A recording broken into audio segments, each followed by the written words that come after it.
What is up, fight fans? Welcome back to another episode of the MMAnomaly Show, No Filter. Back with our usual guest here, the usual suspects, Jive Turkey and Nano. Welcome back, man. Glad to have you. Thanks for having me. Let's go. Let's get it. Let's get it. We're going to jump right in. Let's go ahead and drop some tunes here, get some background music going. You guys let me know if it's too loud for whatever reason. I had that happen one time. StreamYard, damn you. And we are back. This time we are going over arguably early 2023 fight card of the year contender in UFC Vegas 69 here. I mean, the most stacked card I've ever seen in my entire life. Being headlined by Jessica Andrade on short notice, fighting against... Who's she fighting against? Oh, great question. I'm just kidding. She's fighting against Erin Blanchfield. Come on, guys. Erin Blanchfield is an up-and-comer in the division. And when it comes to her opponent, Jessica Andrade, we have somebody who's been here for a very long time and somebody who's played this game for a very long time and is very good at the game she plays, ladies and gentlemen.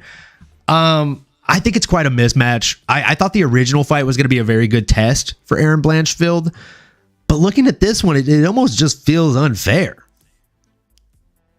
I'm interested to hear what your thoughts are. Take it easy over there, all right? You started off a little cold-blooded to our girl, cold-blooded over here. Erin, why don't you put cold-blooded? Cold-blooded. It's a cold intro for this one, man. No, I tend to agree with you, Olin, but we do got to put some respect on this young girl's name. She is 23 years young, so she is a bright-eyed. Future's ahead of her, most certainly. She is going up against a brick house on short notice in Jessica Andrade. But, man, this girl is no one to be messed with. I actually... The more I was looking her up and doing research here for the video, the more I fell in love with this girl. I mean, she's an EBI BJJ champion, so she's great on the ground. You know the vibes. She's well-trained in Muay Thai, has some head kick knockouts as part of her highlight reel. And then on top of all that, her most recent win over Molly Meatball McCann was just a textbook clinic. I highly recommend. No one saw it live. Go check it out on UFC or YouTube or wherever you could find it. My goodness, she let it be known she deserves to be here, right? She's young. She's an up-and-comer. This might be one of those fights. It might be shades of a young Dustin Poirier fighing Conor McGregor early in his career, right? Still green around the gills. I love the comparison. I was thinking about it all day. I was like, who's a good comparison of a good, talented person who can be champ, has all the makings of it. This has shades of that here for us. So, hey, it may not be the most exciting card through and through, but let's check out that main event. It's gonna be a good one.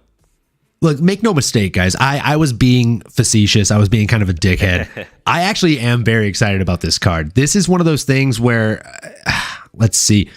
Oh, great point by Miss Mary 616. Sorry if you guys already mentioned this, but does Jessica have a hand injury? I actually saw a picture earlier that was circulating on Twitter, and I zoomed in on it, and it does actually look like she may have a hand injury. Just because she has a wrap on her hand. Let me actually just go ahead and share my screen here. I'm just pulling up that picture. Since I don't have a Jamie quite yet, I'm my own Jamie right now. Jen says, hey, Mary. Hey, Jen. Glad to have you both in the chat. Appreciate you. So let me just share here. Just a window. Here we go. So if you look at her hand here, you can actually see the right hand is wrapped. Again, it's obviously wrapped.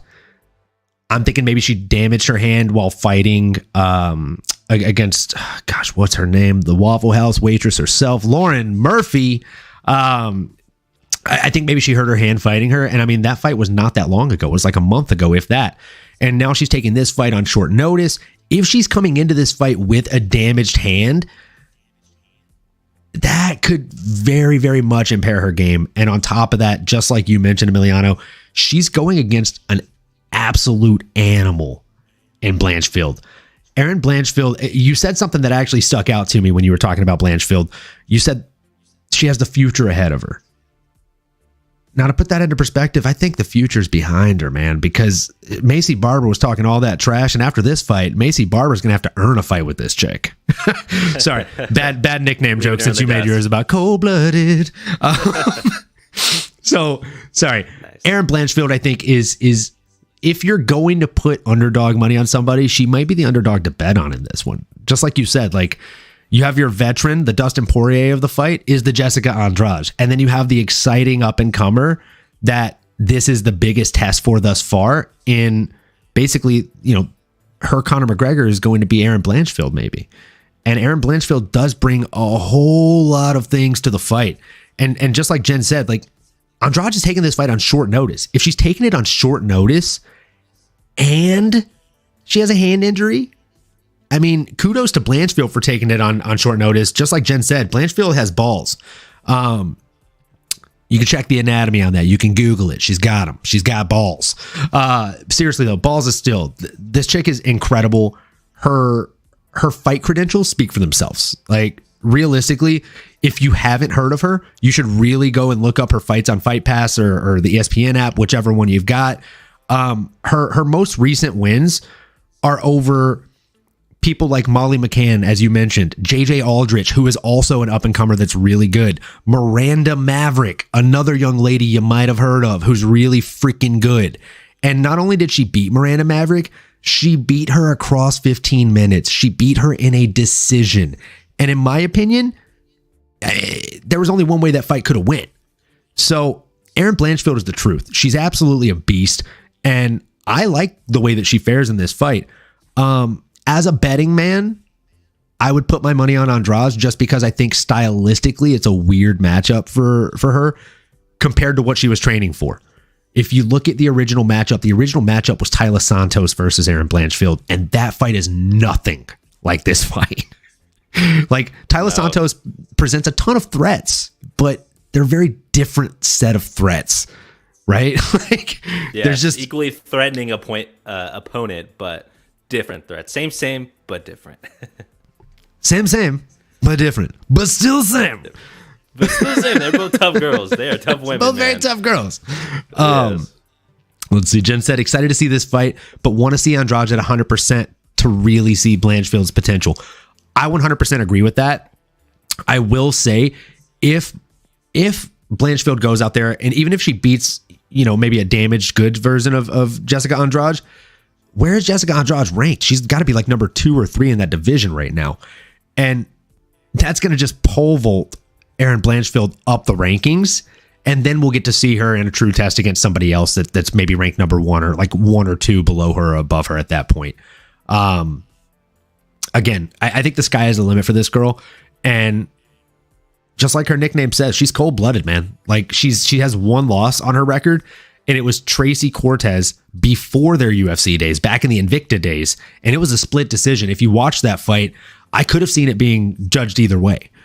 Just like a lot of people that are debating the Islam Makhachev versus Alexander Volkanovski fight. I could see your side of the argument, but I could also see how a judge scored it 4-1. So again, that's why judging is so important, and that's why it's so important to know the rules and things like that. So again, that is definitely one of the most exciting fights on the card, but I'm interested. Like, that's low hanging fruit, right? We're talking about the main event, and it wasn't even the original main event. Like, we'll go over the original main event later on in the video, probably towards the end. But what other fight are you most excited about? Like, do you have a sleeper pick or two? Ooh, great question. And yeah, talking about this upcoming card, there certainly are a few fights that pique my interest, that tickle the fancy. There is one we're going to be talking about here in a bit, in being the Jim Miller versus Alexander Hernandez fight. I think that's one that's going to go the distance, has Fight of the Night written all over it. A Hall of Fame. You think it goes the distance? I think so. Maybe. I'm going to have you throw a side bet for me on the under 1.5 on that one. Okay, I like it. Just because Jim Miller's an absolute stud. I think in the past, Alexander Hernandez is really game for 1 round. He either finishes you in the first round or he quits in the second round. 9 out of 10 times. So from what I've seen, statistically, this fight should finish in the first 7 minutes. So the under 1.5, I think, is a really good bet for a betting man out there. Not to completely contradict what you said, I apologize for stepping on your toes. Hey, no, that's why we call it no filter, guys. But it's not scripted. We did not script this. I think the under 1.5 on that is money, dude. I like it. I think my logic in that fight is, maybe the maturation in Alexander. The great ape Hernandez is going to come in here, maybe be a little more calculated, not be as young and reckless as he once was. This has all the makings of a previous fight they've had, that he's had with Donald Cerrone, right? The young up-and-comer against an older legend. And he learned the hard way, don't mess with the old man. He's going to give that old-fashioned ass whooping, you know what I mean?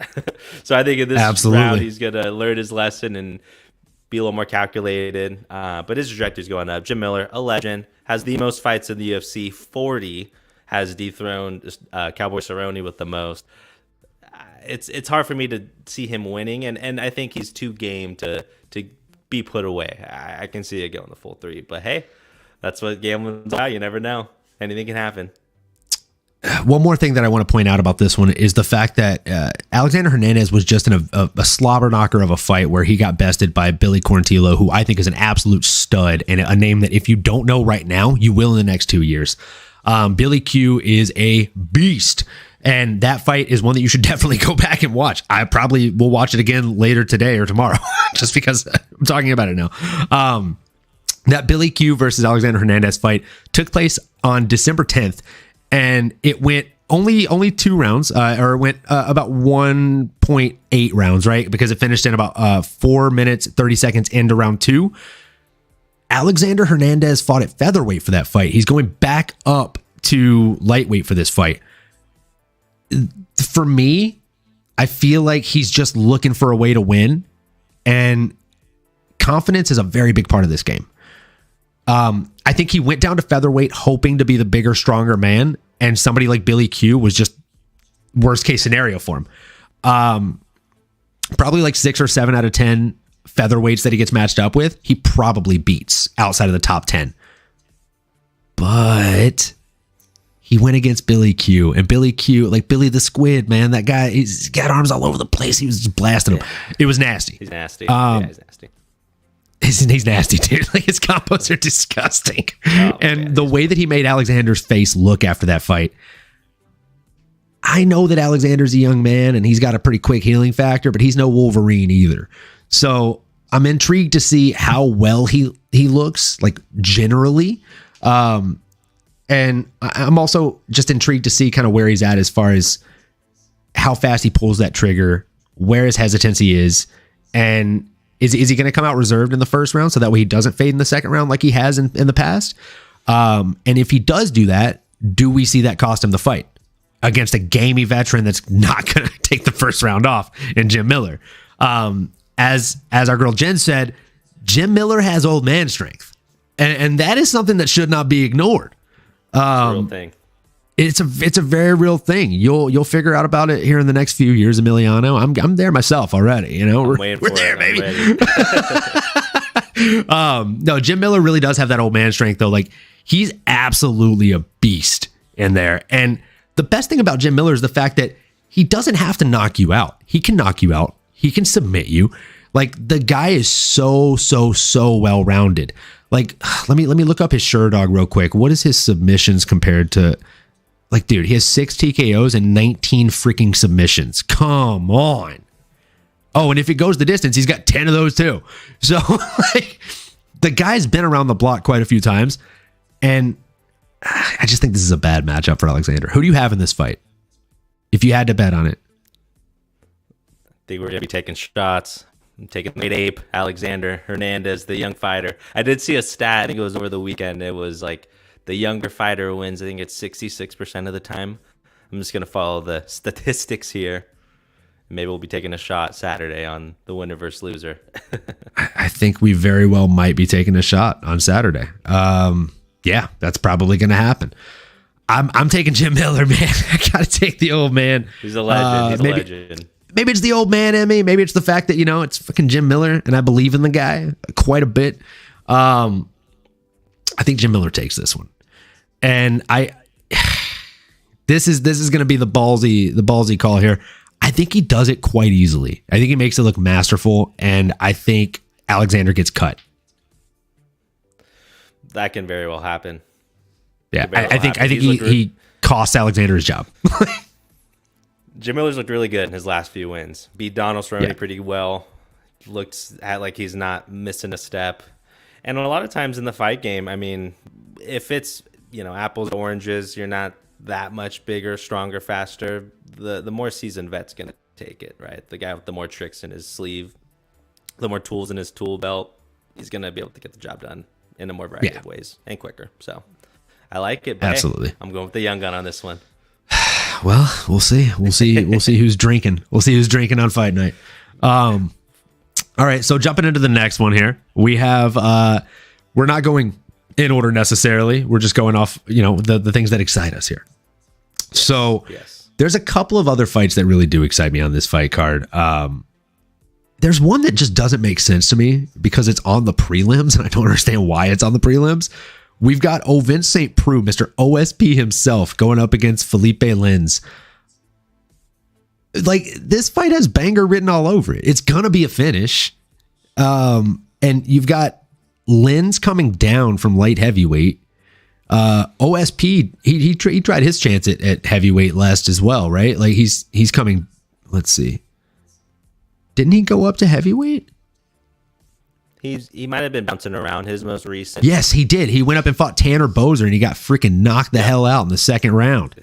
Yeah, Tanner the Bulldozer Bozer. Like, that's a great fighter too. And then you have Felipe Lins, who he's a really good fighter too. I mean, if you look at their win-loss ratios, Felipe is actually better. But if you look at the who's who of who they've won against, like, granted, Felipe's gone against Andrei Arlovsky, he's gone against Tanner Bozer, but those are the two biggest names the guy's ever gone against, and those are both losses. He got KO'd by Tanner Bozer, even faster than OSP did, and he lost a unanimous decision to Andrei Arlovsky, and that was only back in 2020. So, again, I mean, let's see. Oh, Miss Mary 616 says, there are a few canceled fights. Chance it gets moved to the main card. Unfortunately, like, that's why I'm confused.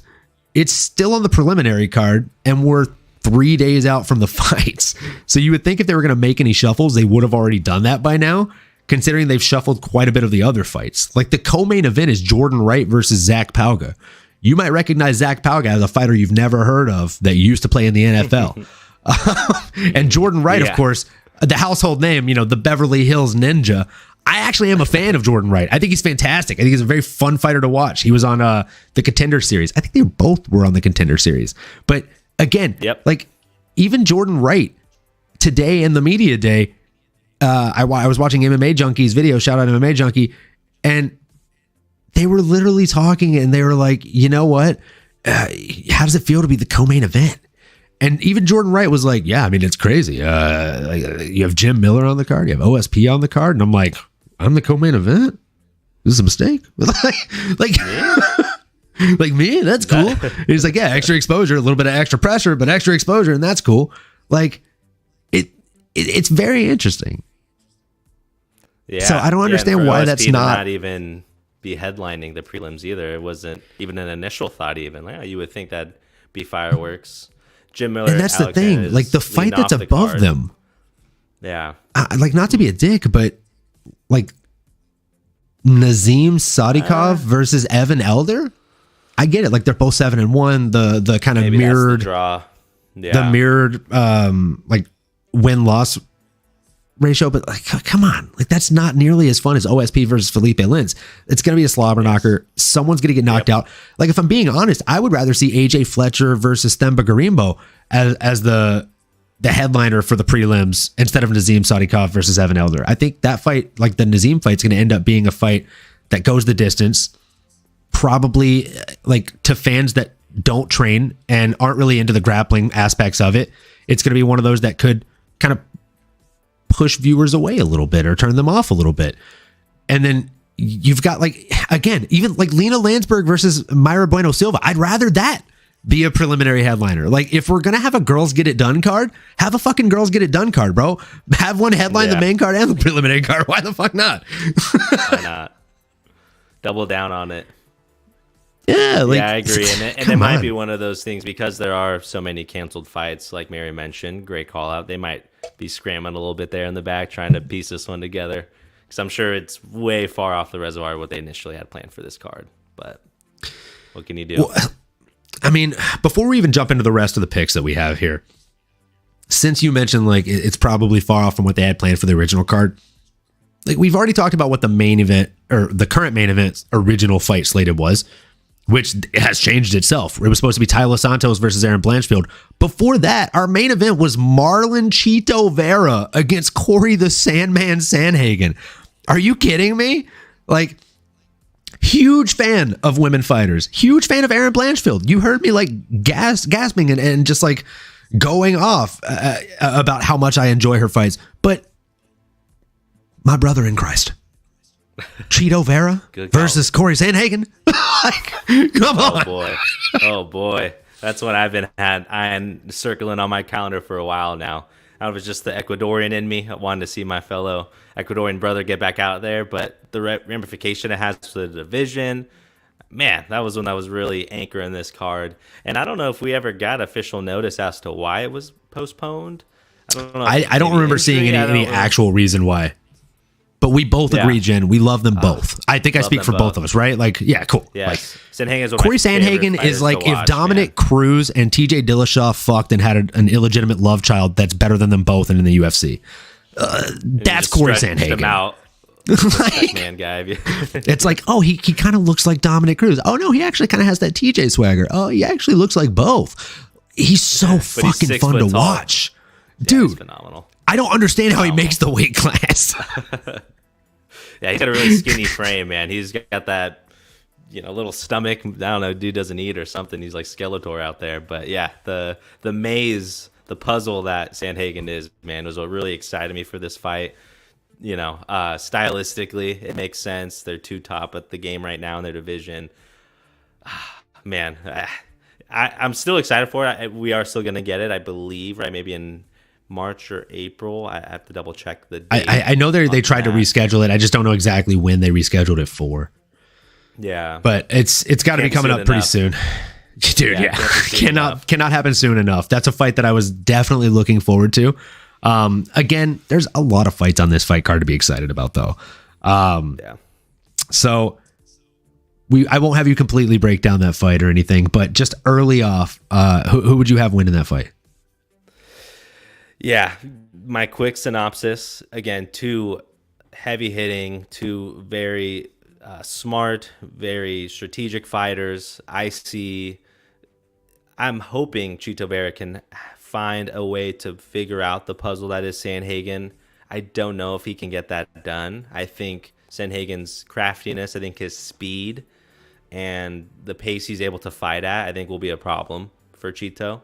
I see Sandhagen edging out a victory by decision, maybe split, maybe it is close, maybe Vito can start to figure it out. But man, he's just too much. He's too much of a problem. He's too fast, too long, and just as talented on the feet. So there's really no edge there. You got to give Sandhagen the nod, and it pains me to say. There we go. Maybe that's next. Jan versus as much as I love you, and we usually agree, I gotta disagree with you on this one too. I think I love it. I think that though. Oh, thank you, Miss Mary, for that one. It is scheduled for March 25th. Now let's go. Banger alert. Oh, that's the one that got moved to San Antonio. Oh no, dude. Go. All right, we're staying on a little bit after this call. We're gonna look at ticket prices for UFC San Antonio. I heard they were super cheap all of a sudden, so it might be just like I got to see him fight here in San Diego. Prices dropped and plummeted. I jackpotted on it, and let's go.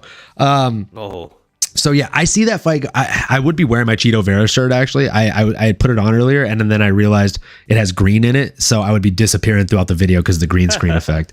Fair. But yeah, I have Chito Vera winning that fight. I think he would beat him pretty much the same exact way that he dismantled Dominic Cruz. They have very similar fight styles, Corey Sandhagen and Dominic Cruz, and one of the biggest similarities is the fact that they both lead with their head, with their footwork. Not many people do that other than your Dominic Cruzes. I think DJ used to do it a lot, and then he kind of learned his lesson after he absorbed a head kick. I forget who caught him with one. It didn't like drop him or knock him out, but it was one of those where it's like, oh, that could have been really bad. I should probably fix that. So he did, because he's like the GOAT. DJ, that is. So something that Corey does is he leads with his head, right? So whenever he's swaying, that's going to be a setup for a head kick for somebody like a Chito Vera. And Chito Vera is somebody that has the same quality as Israel Adesanya, but nobody ever talks about it. He has this innate ability to download his opponent in the fight. And I don't know how much of that is due to him like studying before the fight, and how much of it is him just having that gift, that ability, right? To literally like T9000 fucking scan you and be like, oh, cool, there's your weakness. Got you, bud. You're fucked. But he does it. I've seen him do it in fights, and fights that he shouldn't win. Like the Dominic Cruz one, I was like, this is a bad matchup for him. And he's like, nah. And even at the weigh-ins, like we went to the weigh-ins live, and I literally looked over to Mary and I was like, dude, look at him. Look at him. It's like he knows a fucking secret. Do you see the look in his face?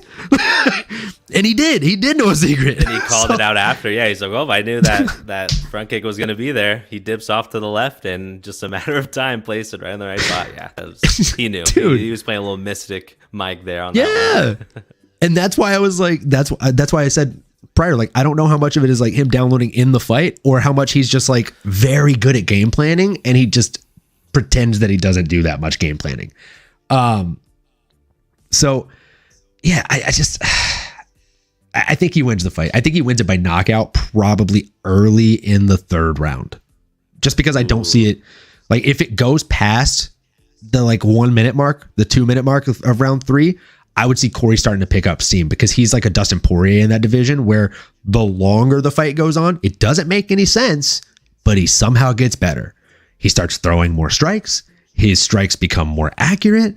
He goes from shooting you with a pistol to shooting you with a fucking sniper rifle. It's just not fair. He starts flowing. He starts flowing, dude. It's a thing of art. Yeah. I was going to say it's a thing of beauty, dude. Like when he gets into his flow state, it's genuinely mesmerizing. Like, and that's the X factor for me. That's why I'm like leaning that way. But man, I will happily do a shot if you prove me wrong and Chito gets the win. That'd be huge. Bro, if Chito gets the win, I'll do a shot with you, brother.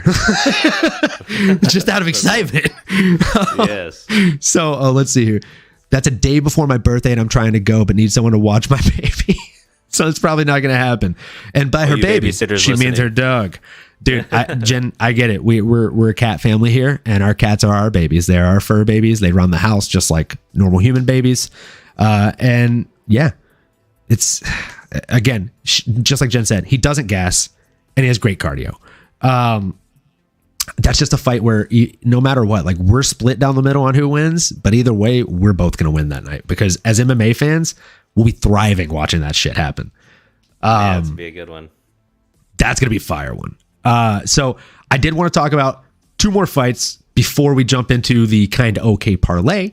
Those 2 fights are let's see, 2 fights. Yes, the 2 fights I want to talk about are the OSP one versus Felipe Lins. We kind of brushed on that, but just curious, how do you see that fight going down? Yeah, we did quickly brush over it with some broad strokes, but yeah, 2 veterans in there jumping in the octagon.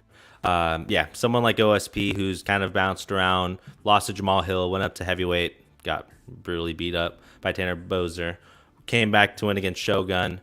I think the momentum's favoring OSP a little bit more, and I think we might see another OSP choke. I don't know. I'd love to see it again. I mean, it's always in the realm of possibilities.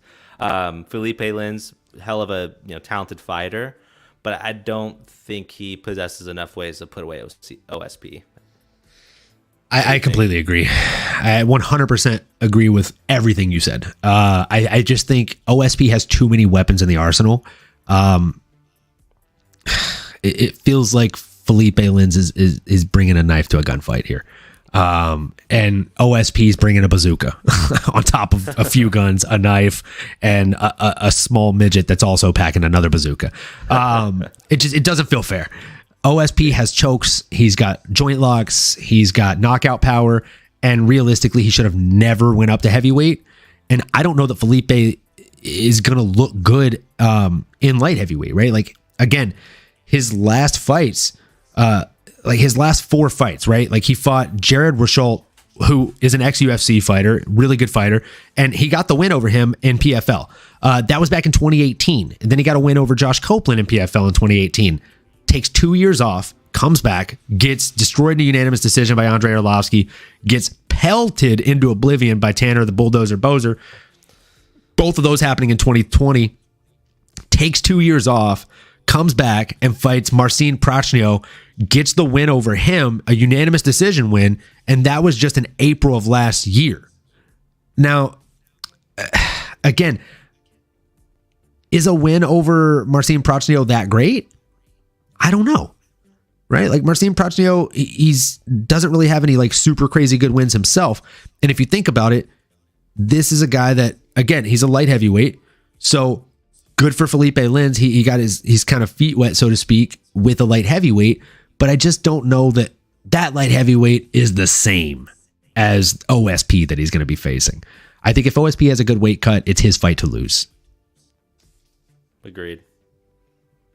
Other than that, there's another fight that I do really think it's exciting here.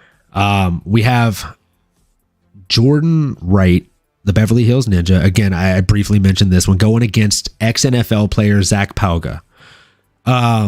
This is a fun fight, in my opinion. Both of these guys, I feel like, are essentially kind of fighting for a job, which, if you're fighting for a job, that adds a little bit of fuel to the fire here, right? Like, you're going to fight a little bit harder. That being said, I'll let you lead this one out. Who do you like in this fight? Yeah. Just leading up, starting with the matchup in general, right? Yeah, like you mentioned, we got Jordan, the Beverly Hills Ninja, coming in here, who had a lot of hype coming into the UFC. Was 11-0 at one point, but boy, did that hype train get derailed real quick. Chugga chugga, boo hoo. Lost 4 of the last 5 bouts, 3 losses in a row. Not ideal. He was able to get a win in there. And in that win, he showed the ability. We know about his striking. It's fancy, looks great, karate style. But he showed the ability to have a strong clinch, as well as some punishing knees and elbows in there was how he was able to get the win. It's probably his path to victory here as well. However, Zach Pauga from the Contender Series, ex-NFL player, always got to shout out the football guys there. Did lose to Muhammad Usman in the Contender Series finale. Vicious knockout, unfortunately, but that was at heavyweight. We are going to see Zach here in the light heavyweight division, so that's exciting. Maybe the weight cut, getting in there with some smaller guys, frankly, will be able to allow him to showcase his skills a bit more. With that being said, I do think that drop, the light heavyweight, do think also being in a training room with Curtis Blades and having someone of that pedigree in there to help coach you up, get some rounds in, is going to be the difference maker here. So unfortunately, someone's going to get their job, taken, and it's probably going to be Jordan Wright getting sent home packing. Back to the Beverly Hills he goes. Give me Zach Pauga here for the win. Probably a knockout here in the first or second round. I don't think it's going to be quick. I don't think it's going to be long, I should say. And we all agree with that. If we stay tuned in for the Kinda Okay Parlay, you might see something there. Maybe a little something there on this fight. Maybe a little salt and pepper there. I am going to disagree with you on one front. I think the Beverly Hills Ninja gets it done, bro. Like, I really do. I really do. I got to award you +1 picogram for that chugga chugga boo hoo quote. That was incredible. Really good. So Zach Pauga is really fun. Like the story, but if you look at what he's done in the past, like his most notable win out of all of his wins is over a young man named Marcus Perez. You might recognize Marcus Perez as an ex-UFC fighter that used to come with the face painted up as the Joker, I believe. And then he went on to go and do some pillow fighting stuff. Yikes. Yeah, that's real. I'm not even making that up. He did the extreme pillow fighting where he's fucking like fighting grown men with pillows. His most notable win and most recent win was over that guy, the guy you just bet on. So I know you deflated Jordan the Beverly Hills Ninja, but I did my homework on this one a little bit too, and I got to tell you, he's undefeated at this weight class. And he's also undefeated at this weight class in the fucking UFC, brother. So, I don't know. I'm just saying, maybe, like Dustin Poirier, I don't know if you remember his featherweight run. It was fun, but me and Drew used to have an ongoing joke where, it's not a Dustin Poirier fight until he gets dropped at least once or twice. He used to get dropped every fucking fight at featherweight. He was cutting too much weight. All the lining on his jaw was gone. Yeah. Dude, strong gust to win, and he's like, shit. So on banana peels out there. Yeah, I know. Dude, you hit him and he's gasping like an anime character.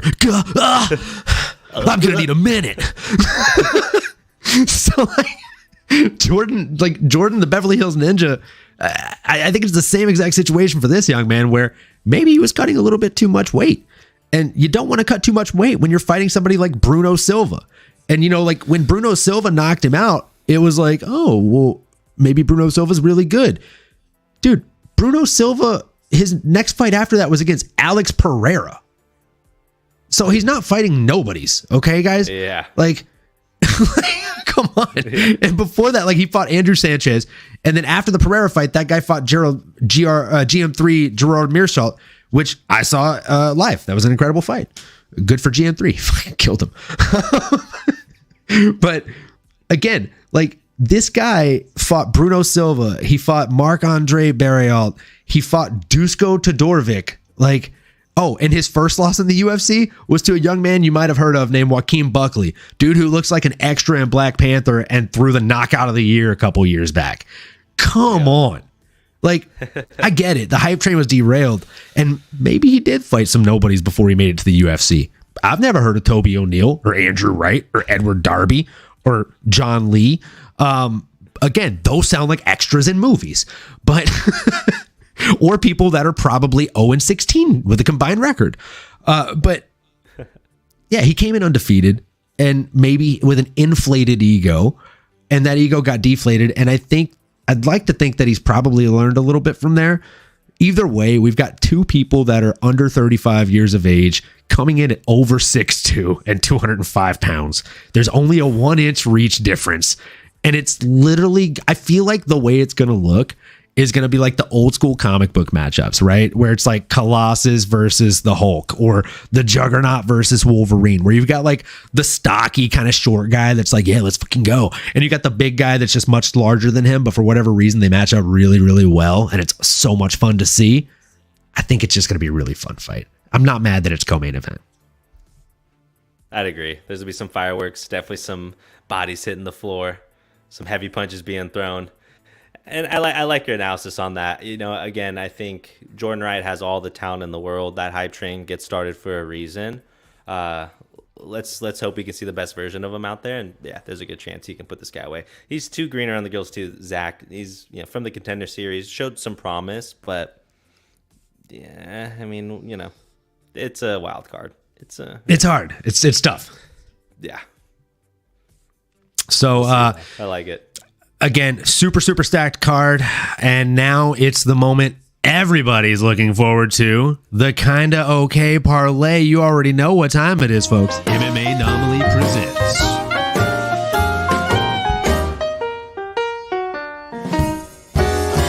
the Kinda Okay Parlay. All right, folks, we have the Kinda Okay Parlay here. Super excited about it. I think it's going to be a really, really good one here. Let me just pull up the graphic so you guys can see what it is to start it off. So T-Piz is not here. He had a little something happen. He actually lost his phone today. It got shattered and just left in the dust. Ooh. God rest his soul, that phone. If I had a tiny violin song. I heard a rumor on the street as he threw it after Islam did not get the submission after the last parlay. That's the rumor. Yeah, I'm pretty sure I heard about that. I'm pretty sure that happened. That actually happened. You can read about it in a book. It's in a novel. It's in a novel somewhere published for sure. So yeah, he basically lost his phone, so he's not here today. But his pick was a little bit low hanging fruit here. Jessica Andrade money line. If that hand is injured, we're going to be a little bit worried about that, though. So we got a -135 Jessica Andrade money line. Since he's not here to talk about it, I'm just going to go ahead and say that, I think he actually made the right choice here. I think that this could be a very, very good matchup for her. If she just locomotive steamrolls forward, she can definitely get the finish on this fight. Could be a really fun one here. And then moving into the next fight, we have my guy Emiliano here, Jive Turkey Nano himself, going with William Knight to win by KO, TKO, or DQ with the +200. Emiliano, what are your thoughts on that one? That's right. DQ would be hilarious. But no, William Knight, a.k.a. The Nightmare, is the biggest man that you will see capable of doing the splits. It is crazy. This man's ginormous, built like an ox. Another fun fact, he's also benched 225 times, he's benched 225 pounds 47 times. That is insane for you juice heads out there. Guy's built of pure muscle. Don't know how he passes these USADA tests. But frankly, if you look at the man, you should know he's getting in the ring. It's not going to be a long bout at all. Just to cut in, rumor has it the way he's passed his USADA tests in recent history is none of them have actually ever made it to the lab due to his piss melting the cup. Carry on. And him bullying them out of the room. I know it passed. Okay, it passed. If you can bench as much as me, then I'll pee in the cup. You're going to rather pass on that negative. Okay, yeah, don't hurt me. Oh, man. But yes, he's somebody that is very scary. Would not mess with this guy. Coming off 2 losses, so I think he's going to be in there very desperate for a win, hungry for a win. He needs it. So I think with that, it'll give him an edge. And aside from his freakish strength, his opponent, Marcin, who we briefly spoke about earlier, has shown an ability to be stopped in his previous fights, whether it's being lazy with his boxing, leaving his hands down, or getting into some clinches and getting knocked out by a vicious elbow. Just seeing too many holes in the game. Do think that William Nightmare is going to make his dreams turn into a nightmare, baby. Give me a knockout by William Knight. Let's go. I love that. I love that pick. Honestly, I think that's a fantastic pick. And I think that you're definitely not wrong there. I think William Knight gets it done. I think he's the better fighter. I think he gets it done by knockout, just like you said. And I think he probably gets it done pretty early, probably in the first 4 minutes, if I had to guess. Speaking of something happening pretty quick here, my pick for the night is going to be the under 1.5 on Jordan Wright versus Zach Pauga. Now, why do I feel this way, guys? It's simple. Because one of these guys is going to win and the other one's going to die within the first 7 minutes of the fight. That's it. That's the tweet. I don't think that this fight is going to go very long at all. I think that both of these guys are going to come forward. I think Zach Pauga is probably going to come forward more. He's going to bring the nonstop pressure, and he's probably going to eat a knee for his troubles, or maybe even just a high kick. He's fighting a dude whose nickname is the Beverly Hills Ninja, but the guy looks nothing like Chris Farley. I think he does a spinning back kick or some kind of just super quick Karate Kid kick and just gets the KO. I don't see it going any other way, but if for whatever reason I'm wrong, the insurance policy is that Zach Pauga is going to win in the first 7.5 minutes if he wins too. So it'll be in the first round if he wins as well. So someone's getting rocked, someone's getting put away real quick. It's Rock'em Sock'em Robots at the best of it. Yeah, I think that personally that is going to be a very quick fight. I think it'll be fireworks on both sides, and it'll set the tone for that Blanchfield versus Andrade firefight that we're going to see right after that. I agree. I'm excited. Dude, I'm actually super excited for these fights. A lot of people are talking shit, saying oh, this is the worst fight card of all time. I don't know, dude. I've seen some pretty bad fight cards. This actually has some firepower on it. It just doesn't feel like it's weighted right. It's just kind of stacked weirdly. Yeah, I would agree. If you rearrange them a little bit, it has all the makings of a good card. It could be a pay-per-view potentially, especially if Corey and Marlon are on it as well. I mean, no brainer, God, if that fight was on it alone, that would just change the game, dude. Yeah, facts. And I agree with Jen. It's usually the ones like this that are so fun. Agreed. Just looking real quick, just looking at the first fight of the night, you have Clayton Carpenter going up against Juan Camilo Ronderos. Have you heard of those guys? Be honest. Probably not. No. Watch the fight. Guarantee you it ends in under 2 rounds. I believe it. I love it. They're flyweights. They're going to those guys fight like freaking Super Saiyans. They run at each other. The technique is always super brilliant because they're so small. It has to be. And they're so fast. They make you feel like a fat, lazy piece of crap. It's so fun to watch. You're just like, oh my God, these people are definitely not humans. Wow, how did he do that? Like, it's incredible to watch these flyweights work. And I love when they have smaller guys like that start off the card, or girls start off the card, because it gets you going with a lot of really fun technique. And then once you get your technique feel, you're like, oh, nice. You're all enthralled. Then they throw a couple heavyweights at you that are going to be lumbered and slow, but someone's going to get knocked the heck out very quickly. And that's fun too. So I think that these are going to be extremely fun. Just like Jen said, there was one that was underwhelming on paper, and it was all finishes. That was pretty recent. And I think that was the first card. Finishes. Yeah, I think that this is going to be one of those cards. There's going to be I would say if I had to just bet on a finish ratio, I would say we're probably going to get an 80% finish rate on this card. Ooh. The Blanchfield versus Andrade fight, I think, is going to end in either knockout for Andrade or submission for Blanchfield. Jordan Wright versus Pauga, that's going to be a quick one. Josh Parisian versus Jamal Pogues, I don't know if either one of those guys makes it past 10 minutes. William Knight versus Marcin Prachnio, again, you've got William Knight by knockout for a reason. The man is a locomotive, and he has iron hands. His hands, have you ever seen how big his fucking hands are? They're so big. Everything is huge. That guy, he's huge, dude. Everything is all natty. Forearms, everything. Yeah. I don't know. He makes weight, but he's an animal. Yeah, no. Isn't that the guy that when he won, he said he looks like DC? Is it? I'm 98% sure that was him. He won. I think he's a Contender Series guy, right? Yeah, I think when he won his fight on the Contender Series, they were like, "Man, look at how you're built." He's like, "Yeah, I got a body like DC." I'm I have to find that clip and send it to you. I'm 90% sure that was him that said that, and it was fucking amazing. That's fantastic. Yeah. So yeah, I think just like Jen said, cards like this are great to see who we need to keep an eye on. Facts. The names that I mentioned before that you haven't heard of, the Clayton Carpenters of the world, the AJ Fletchers, those are the people that you'll probably be paying attention to after this. Myra Bueno Silva, if she learns how to throw takedowns efficiently, she's going to be a big name in the division. It's just a matter of setting up takedowns for her. A lot of these people are people that you either have heard of or you have heard of, but they haven't really caught your attention, caught that spark quite yet, or they're people that you've never heard of that are just a step away from completing the things that they need to complete and then really getting you on board. So yeah, I think that this is going to be a really, really fun fight card.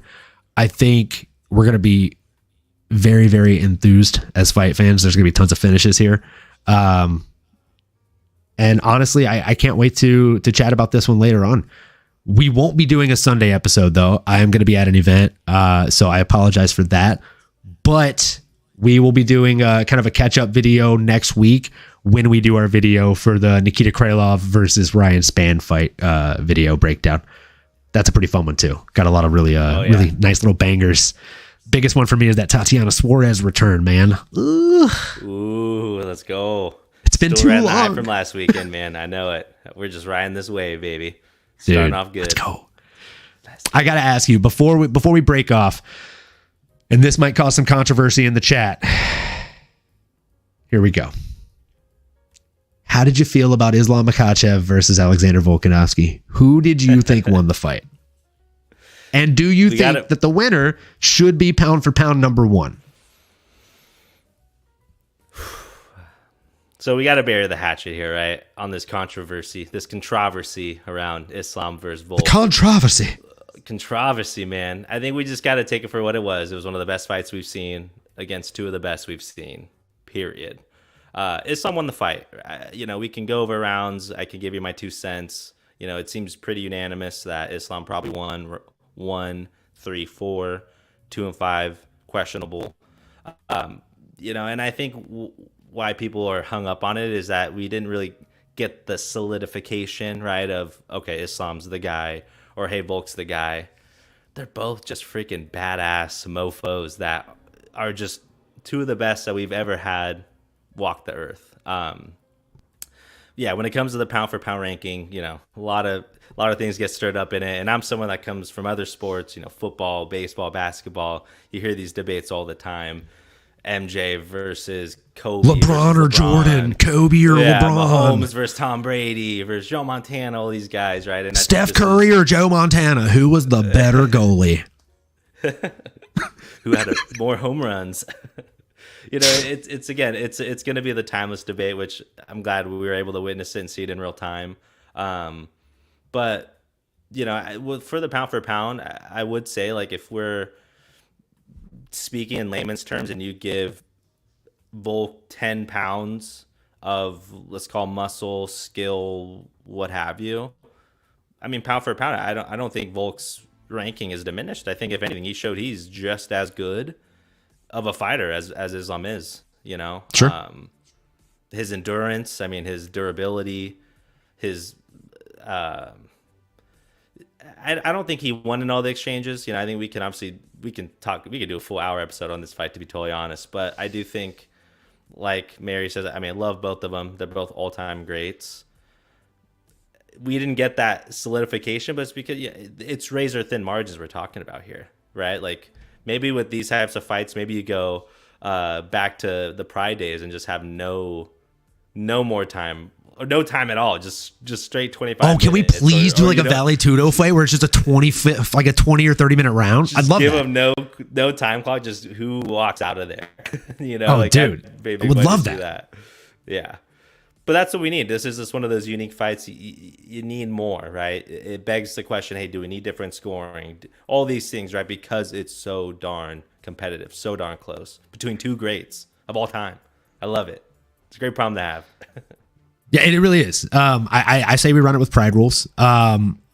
Jen, I love you. You're great. I disagree. I don't think Volk won. I'm so sorry. I think it was a very close fight.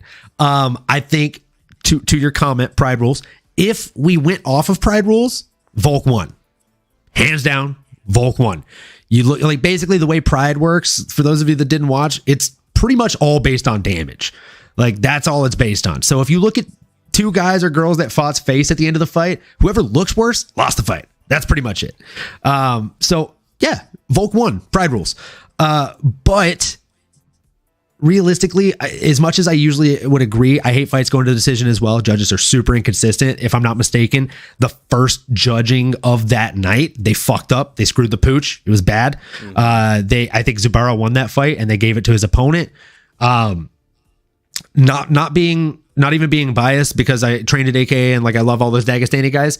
Zubaira is probably my least favorite of the Dagestani fighters, but I thought he won that fight. And I think that if you didn't think he won that fight, I would ask you to watch that fight again and let's please talk about it.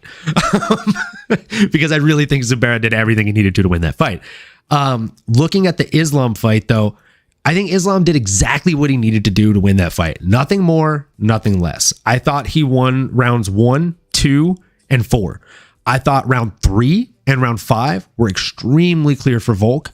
I thought rounds 1 and round 4 were extremely clear for Islam. Round 2, I could see you having a swing vote, but at the same time, I could also see you giving 3 to Islam if you have a swing vote on 2, which is why one of the judges gave him 4 out of 5 rounds. I don't think that was crazy. I thought 3 was closer than people were giving it credit for. I went back and rewatched the fight afterwards.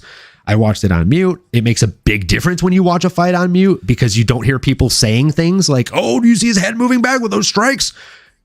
It makes a very big difference. The crowd reacting to every shot that's thrown, which... Every blocked strike, the crowd reacted to. Every strike Volk landed, the crowd reacted to. And you'd be lying if you said that doesn't get your heart racing a little bit whenever you hear those crowd reactions.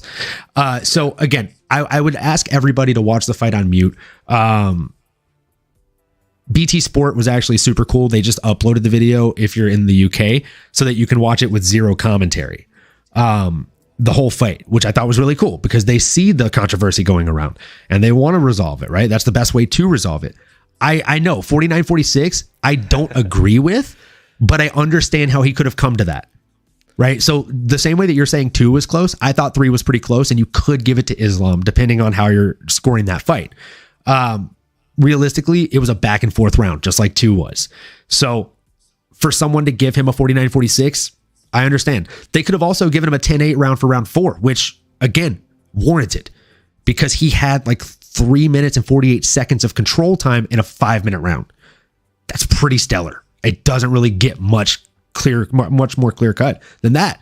Unless like I controlled you for almost 4 minutes and you dropped me twice in the other minute, that's the only time it shouldn't be a 10-8. So I thought Islam did what he needed to do to win that fight. I agree with what Mary said.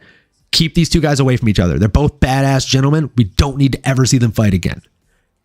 As far as the pound for pound thing, I would agree with you 9 out of 10 times. But this is the one time I wouldn't agree with you, only because Islam risked everything. He flew to enemy territory to fight a guy that was coming up, that hadn't proven himself in his weight class, that was a risk, that was an anomaly. And the only thing that guy was putting on the line was his pound for pound spot. So for him to basically say like, I'm going to take your belt, and then for Islam, like, and him to basically like agree that he's putting his pound for pound spot on the line numerous times in interviews, and then still maintain that number 1 spot after losing to the other guy, I just don't think that's right. Yeah, and Ariel had a point about the pound for pound title being kind of a participation award in the sense that it is. It's a popularity contest. It's we're talking about nothing really, right? Just a moot point really in the grand scheme. But yeah, I agree with you, right? That was part of the stipulation is, hey, pound for pound on the title. Volk didn't give, he vacated his title, but he really didn't give up anything else other than, hey, this is for pound. And it just adds more fuel to the whole fire, right? Of, oh, well, people think this or that, and so I guess to Mary's point, right? Do we see them running back, or is this, hey, you know what? I hope not. Now, or I would like to. So my biggest thing is like, it was a fun fight. I think if you run that fight 10 times, it's fun as hell 10 times out of 10. But wait, what the hell? ESPN has it a tie? Yeah, so they both. Yeah, they're both 1, but I think Islam's listed first. Wow. But they're both technically 1, and then I think Usman's 3. So there's no 2. Well, that's interesting. Yeah. Wow. Yeah, they have it tied, T1 and T2. And T1 is actually Islam. Okay, I'll take that. That's how it should be. So that's where it's like, I think it should be 1 and 2 instead of like T1 and like, I think that's weird. Yeah. Like Volk didn't diminish his value. If we're looking at the stocks, Volk's value. No, both men's value should have gone up. Yeah. Like both men's value should have gone up, but at the same time, again, I think Islam should hold the number 1 spot. Volk should hold the number 2 spot. Let them both fight the next 3 challengers in their respective weight classes, and then whoever's more dominant across the next 3, that person should be number 1. Yeah. I definitely don't want to see them fight again.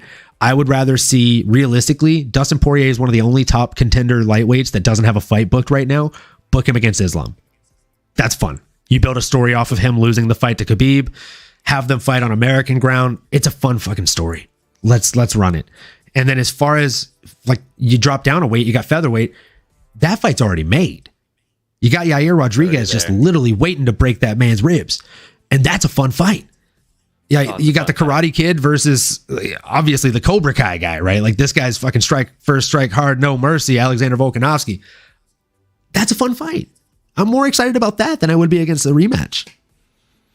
Yeah, and I think Volk is as well. As much as Volkanovski, the competitor, wants that rematch, he's even said, hey, there's a new guy. There's a new guy at featherweight, and it's Yair Rodriguez. So that's a new challenge for him. Love to see it. JDM. Sorry, we got to talk. We got to talk right now. We got to talk about JDM.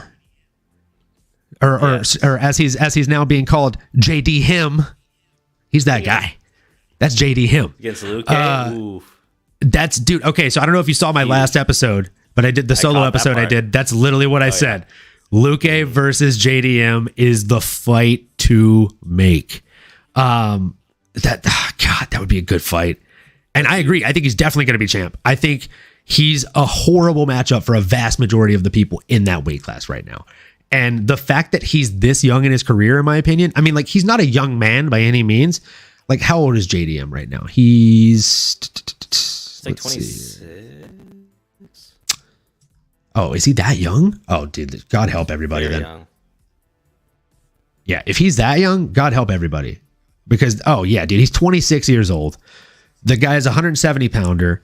And, like, literally just since joining the UFC, he's taken down Ramazan Amaev, Danny Roberts, Pete Rodriguez, who looks like a creative fighter for sure from the UFC games, and Randy Brown. Now, the people he's taken out isn't so much the thing to take note of. It's how he's done it. 4 fights, 4 first-round finishes. The guy has spent less than 20 minutes in the octagon, and he's got 4 wins and multiple bonuses. That's insanity. And he pissed a lot of people off that bet on him on Saturday because nobody bet him to win by submission. And what did he do? He went out there and he submitted the guy that was supposed to submit him and Randy Brown. And he made it look easy. And, oh, Magny. I like Magny too. I think that's a fun one. The Haitian Persuasion. The Haitian Sensation. I like Luque more. Magny's tied up. Yeah, Luque's good. Doesn't have a dance partner. I believe Magny has a fight coming up with a... Oh, no. He just lost the Burns, huh? That would be a good one. Yeah, I was going to say he just lost recently. He just lost. And he didn't take a ton of damage. He got subbed. A month behind. Yeah, true. Yeah. That'd be a fun one. He got subbed out. Chiesa would be fun too. He doesn't have... I thought Chiesa just got matched up with somebody, no? Oh, man, I hope I'm not totally behind here. Let me double check. I didn't see anything when I did first glance. Maybe I'm wrong. I don't know why I thought he got matched up with somebody recently. I could be wrong though.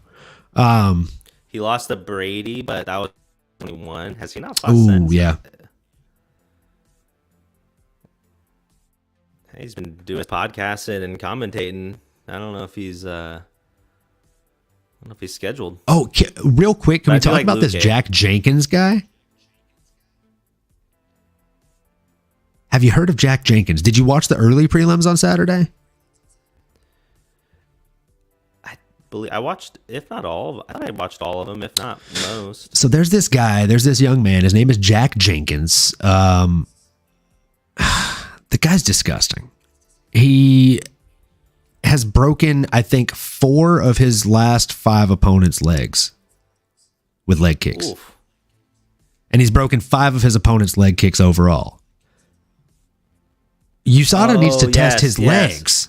Like, they need to see what his legs are made of. Because I don't know that they're made of flesh and bone. Like, they were Jack talking Jenkins about is him, incredible. I do remember. Yeah, he's the next Edson Barboza, I guess, or something. I don't know. Dude.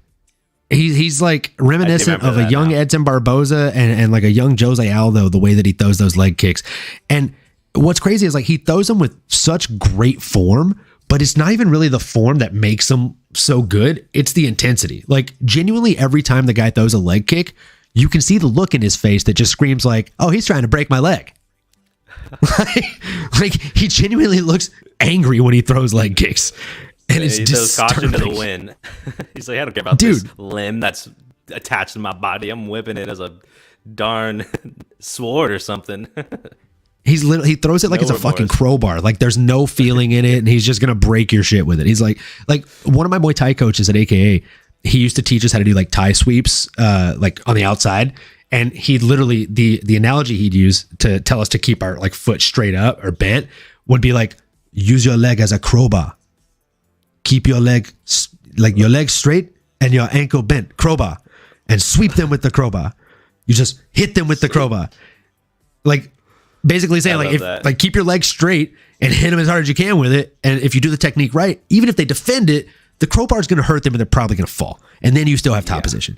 So it's still a sweep, even if it's an ugly sweep at that point.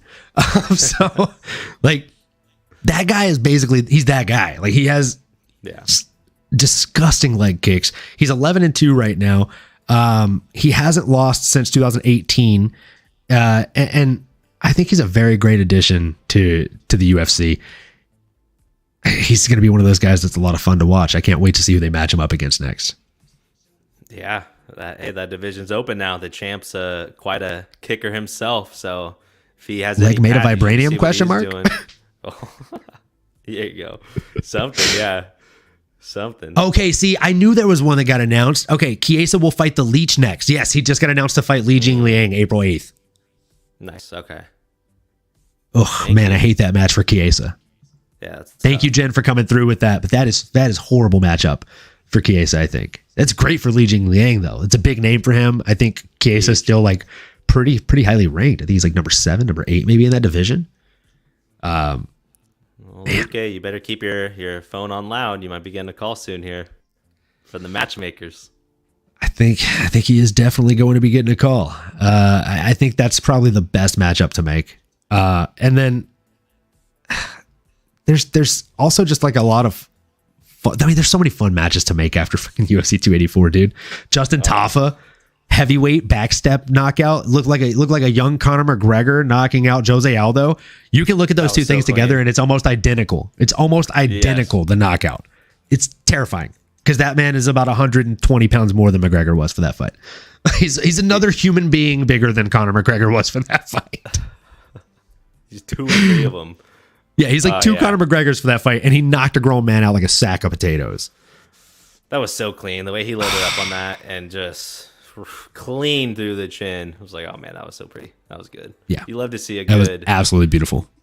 A good counter in the heavyweight division like that. Slip, load up, right on the money. Paca Porta, man. Can't be doing that. Can't be rushing like that. All crazy. Not against a bad man. Not against a bad man like Tafa. And all of the guys in his corner are even bigger. I kept saying that. I was like, man, he's like the little brother. These guys are huge. Dude, his whole corner's huge. Yeah, they made him look like they literally looked like animated. It did like the proportions didn't look real. It's like, oh my God, is there enough weight support in the octagon for all those giant men to be in there? I don't know if they planned for that. They exited all levels out. Yeah, it's I was boom, boom, boom. Some big boys. Dude, definitely some big boys. I have to ask you, there was another fight that I was confused by. Tyson Pedro. A lot of people love this guy, Mary included. What the hell, dude? He looked so bad. Yeah, it was bad. Bukowski like city kickboxing right? is starting to lose steam. Yeah. Massively, in my opinion.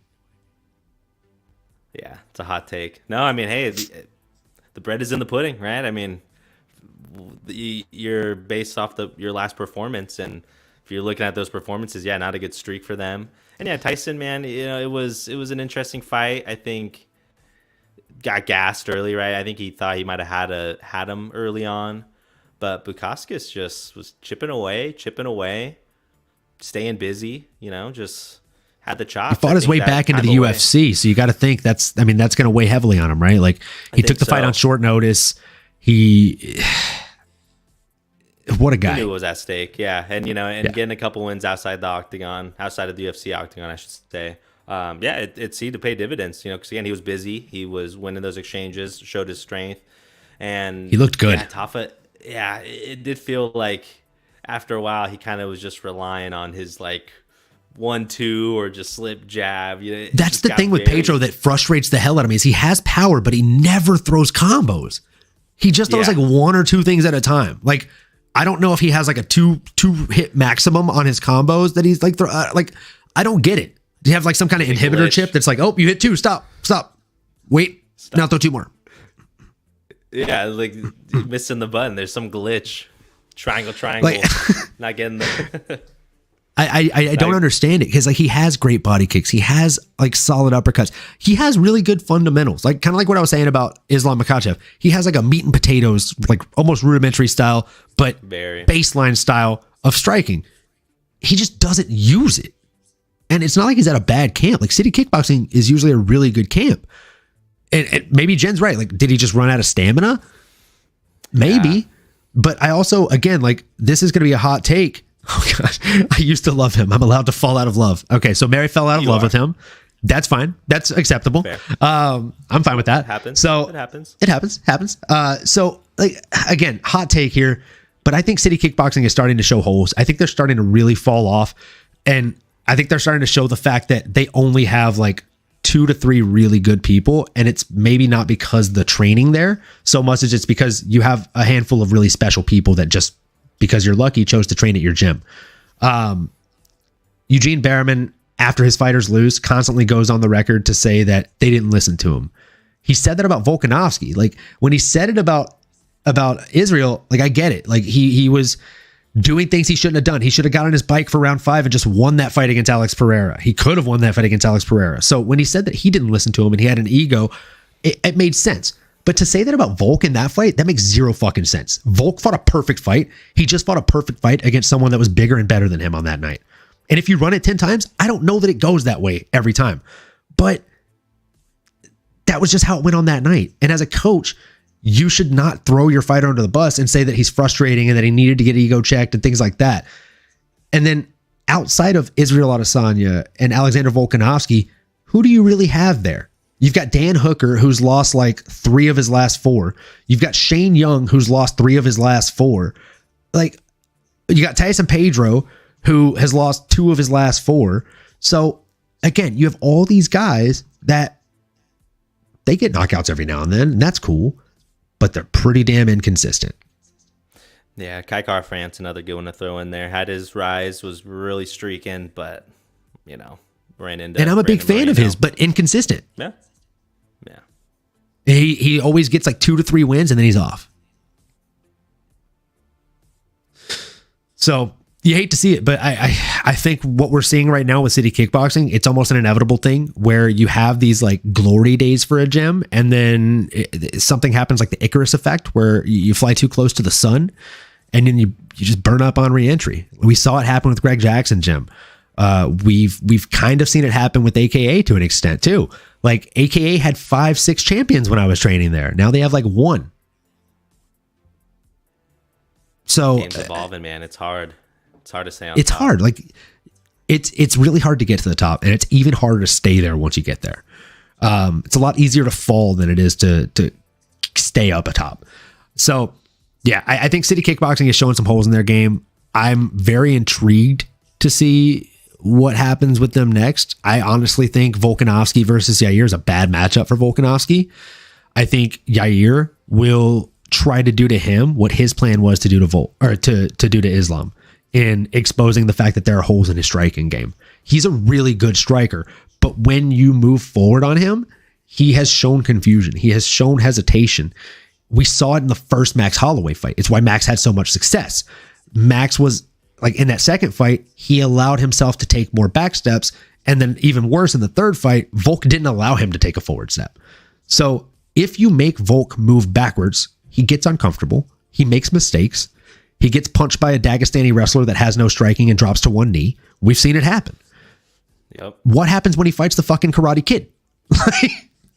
Dude, those leg kicks, that first leg kick he landed on Josh Emmett, that body one. Oh, the knees and the body kicks that he was landing at will. Every time Josh would step in, and the elbows. The coolest thing about the elbows is like when you throw an elbow, typically like you're slicing, right? Like you're coming very exaggerated over the top, or you're like turning your whole body in on it. Bro, he didn't have to do any of that for his elbows because Josh Emmett is such a forward fighter, very similar to us, someone named Alexander Volkanovski. All he was doing was this. Yeah, just leaving it out there. Like he would just tap him with it, and that's what slid him open. And then same thing, he'd rush in, he'd go for a quick body shot or he'd go for a quick headshot, and then he would just boom. You'd see him lift his knee up, and the knee would connect to the lower rib, and that's the worst. I don't care how mentally tough you are, like you can be mentally strong enough to eat a shot to the face, drop to a knee, and then jump up and be like, "Yeah, I'm fine. Good job, bud." Like we saw Volk do it. We've seen Josh take shots like that to the head from like who was it that he fought that he shouldn't have beat? Calvin Kattar. The Calvin Kattar fight. I thought Kattar beat him, and he was eating big bombs to the head that whole fight, but he didn't go down. But we saw him go down after like 5 body shots. And that's because headshots, for whatever reason, and this is just my personal experience in sparring, you can poker face a couple headshots, even the best ones. Like, you might get close to getting knocked out and it feels like someone's flickering the lights on and off of the room. But if you can get some distance and take a deep breath, you can clear the cobwebs. But if someone hits you with a good body shot, I don't care how much your brain is saying, like, I'm fine, I'm fine, I'm fine. Your body is screaming, go down, we're done, kid. And you're done. You're fucking done. I've been that dropped. Big red button that's like shut down. Nope. Dude, swear. It's like hitting just beep, beep, like alarm, everybody shut down, error. Like you just get error messages to the brain. You're like, stay up. And it's like, nope. Drop. Lights are off. No one's home. The most I've ever been dropped in sparring was from body shots, not headshots. And I've been hit by exponentially more headshots than body shots. There's a reason for that math. Oh, dude. Yeah. Oh yeah. It shuts your shit down. So I think that's a very, very fun matchup. Just like I think that Dustin Poirier is a much more fun matchup for Islam Makhachev than a rematch with Alexander Volkanovski. Yeah. I think those are the paths to take for UFC matchmakers here. I think that's the move. Win-win for us. Things keep going in their respective decisions. And hey, I mean, if, like you said, maybe they both go on a couple defenses. We're looking at the same time in 2024. Maybe. I'm never going to rule it out. I'll pay to see that anytime. They're both in their prime. I don't think they're going anywhere. So, no. I mean, Dustin is a wild card. Let's be honest. I mean, you never know with him. And he can knock anybody out, dude. Human. Yeah. So, we'll see, man. I'm always going to root for him. But he was chinning Khabib up for a minute. He almost submitted Khabib. Like, Khabib will openly admit to you that was the closest he's ever come to being beaten. Yep. And he said in an interview, like, just last year. Dude, yeah, like he said last year in an interview, Khabib was like, if my dad wasn't there, maybe he would have beat me. And then he's like, but this guy, he's like, my dad's in the crowd. This guy's crazy guy. He thinks I'm going to tap. This crazy guy. No, that would never. It's like, dude, you're going to have to kill me. My dad's here. This is the only UFC fight my dad's ever been able to come to. There's no fucking way I'm going to tap out. I will die. I know. And the fact that Khabib was like, I left my neck. I left it once. I said, okay, you grab it. No, okay. I leave it again. I said, okay, you tire yourself out. Like, damn. So he was really like, okay, yeah, go ahead. I know I'm not tapping, so go ahead and blow up your arms. Like, God, that's next level IQ right there. That's next level. So we're not going to do a full breakdown of Chandler versus Conor because I actually think that we're going to move these episodes to Wednesdays for sure, instead of Wednesday or Thursday. And or actually, tell us what you think here, Jen and Mary. When The Ultimate Fighter comes out, they usually air it on Wednesdays. I'm assuming they're going to do the same thing as usual. Should we do a preemptive show leading up to the new episode every Wednesday, or should we do a post show on the Thursday to go over The Ultimate Fighter as well as the upcoming fight card?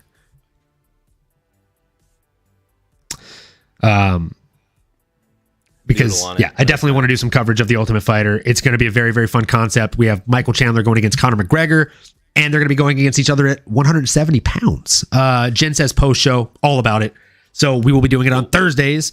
We're going to do post-shows. And, Eric in the chat, let's go. I like it. So, yeah, we'll do post-shows. And they are going to be fighting at 170. I don't know. I'm sure you've heard the concept by now, but it's going to be veterans versus up-and-comers.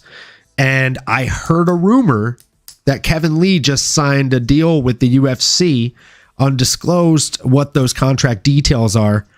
I'm going to assume it's for him to fight in The Ultimate Fighter. I think that's where Kevin Lee fits into all of this. Is that going to be at 155? I think maybe he's going to be at 170. That's the division that's 170? Okay. I don't know. Are they doing the 170 pound division, or are they doing, because I know Conor and Chandler are fighting at 170. They usually tend to do different weight classes than the actual coaches, so I'm not sure. True. But they could be doing lightweight. Let's see. Tough season 31. Let's see here. So it is going to be featherweight, or no, former UFC featherweight champion. I don't think they've listed what it's going to be quite yet. No.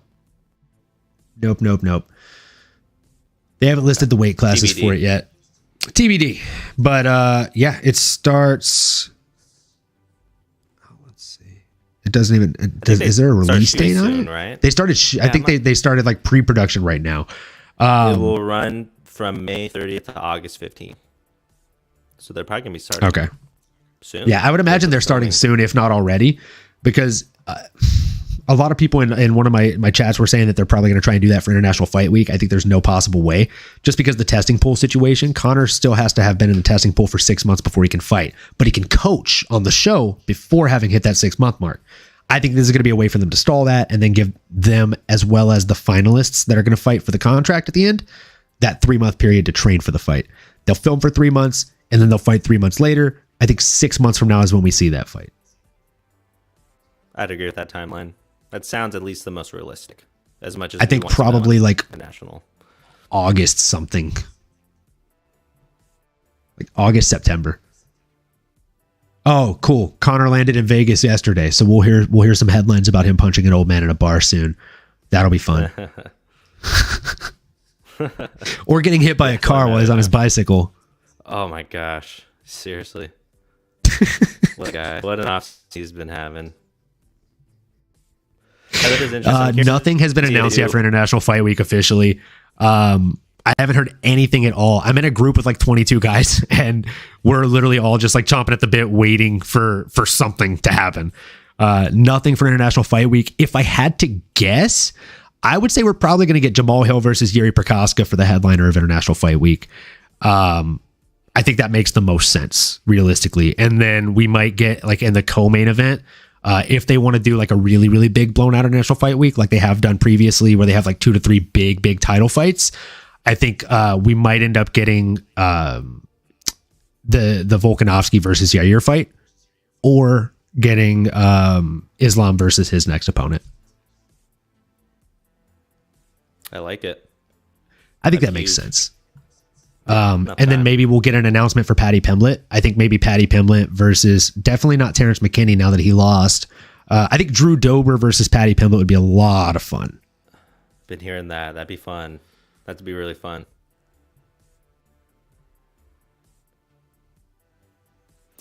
I think Jerry will be ready by then. Too. Yeah. It's tough to say because like Dana was hyping it up, saying it's like the worst shoulder injury we've ever seen. Blah, blah, blah.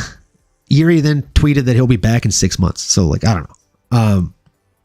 And he also seems like the type of guy that like, if he's out for 6 months, he's going to be like, you give me 3 weeks training and I'm going to take my belt back. That's just how Yuri is, right? Like he's the samurai. So I think those are the fights to make. Yeah, we could go on about this all day. So we will save some for next episode. Next episode is going to be action packed. Definitely a really good fight card. Again, I'll post the Kinda Okay Parlay up on the Twitter. That way you guys have a hard copy of that if you want to follow along and place your bets along with us. And thanks again to Miss Mary, Jen, Eric, anybody else that's lurking there, not chatting. We appreciate every single one of you guys. And if you haven't already, please make sure you like, comment, subscribe, and smash that bell for notifications. And yeah, Emiliano, anything you want to say to the people? Thanks again. Love being here. Looking forward to the upcoming fight cards. Go tune in on Saturday. See you soon. Let's go. Let's go, guys. We'll see you then. Peace.